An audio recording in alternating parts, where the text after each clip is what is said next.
Welcome back to the LexxExpress show. Subscribe, like, comment. Don't miss out on another stream or video. Hey guys, we got a new show to talk about. This time it's an 8-part series called WWE Evil. It's on Peacock starting today. And let me start off by saying that the show is phenomenal. I saw episode 1, which talks about Hollywood Hulk Hogan.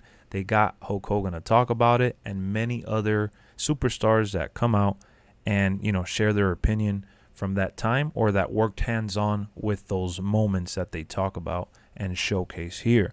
So if you've seen, the more recent WWE documentaries, they've been a little more revealing and a little more deep than the ones in the past that they were, in the past they used to be kind of shy to get into the business side of things. Now, other companies have, produced most of these newer WWE shows. They've worked hands-on with WWE, but I think this is actually a Peacock and WWE production. John Cena produced and narrated this, and I thought it was outstanding the way they told a story that we already know for the most part. Maybe there's a group of people out there that don't know about it, and that's awesome because this is a story worth telling 1,000 times over. I never get tired of hearing it, and every time I hear about it, I learn something new. So it runs for about like 45 minutes or so, and it's basically Hulk Hogan revealing that he reached a breaking point, right? Where he had done everything he possibly could as a babyface, and things were just not going too well for him, and something needed to change dramatically. So if you haven't seen the story or this episode, then I won't continue to break it down for you so it doesn't get spoiled, but I highly recommend you check it out. Now, if you're here just to see what I think about it, welcome. Hulk Hogan is awesome, man. He is great, but he is one egotistical son of a gun, and this is yet another documentary revealing that, showcasing that when you give someone too much power, it's not always good that comes from it. And this is something that AEW themselves have obviously learned from, because when AEW started signing stars like Chris Jericho, Dean Ambrose, they were in talks with CM Punk since the inception. Daniel Bryan, or Bryan Danielson, his real name. And all the other stars that they've talked to, they've approached them with more creative control and freedom. And when you give too much of that to a star and it gets to their head, you get the combination of Kevin Nash and Hulk Hogan. We didn't hear too much about Scott Hall here, but we do know that Kevin Nash also battled his fair share of egos, which they didn't really focus on here. It wasn't about him. It was about Hogan and his ego and everything that it took for him to turn heel, and how he became one of the most recognizable heels in the industry, and took this, notion of being a bad guy and just a bad guy to making it cool to be a bad guy. And it was just awesome to see the ups and downs and to hear everyone themselves express not only what it meant to them, but what it was like to live through it. I wish this episode was like 2 hours long, honestly, and it had more interviews and more people involved. But they brought in some celebrity guests like Slipknot, and Mario Lopez had a little cameo as well.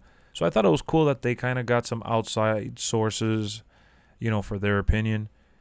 I watched it with my wife, and she had no idea what this whole story was about, so she was pretty surprised, and she enjoyed it very much. Ultimately, she walked away liking the way they set up this Evil series.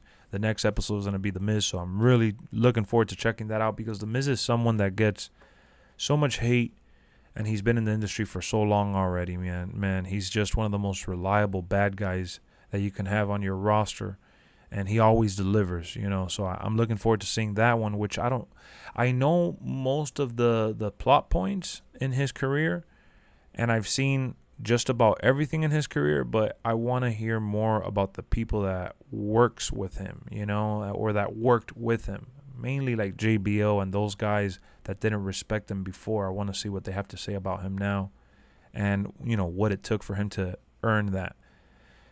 So Hulk Hogan, yeah, Hollywood Hogan, what a figure, what a character, right? And the way that it was all presented, as this magical third guy that was supposed to be the hero, not the hero, but the main bad guy from the stable, the big dude, as Scott Hall said.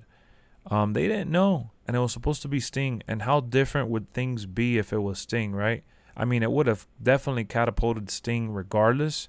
And I'm so happy that Sting found his groove, even without being in the NWO at first.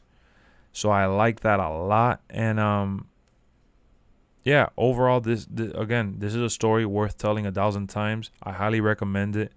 If I had to give the first episode from a 1 through 10, I would say it's like a 9.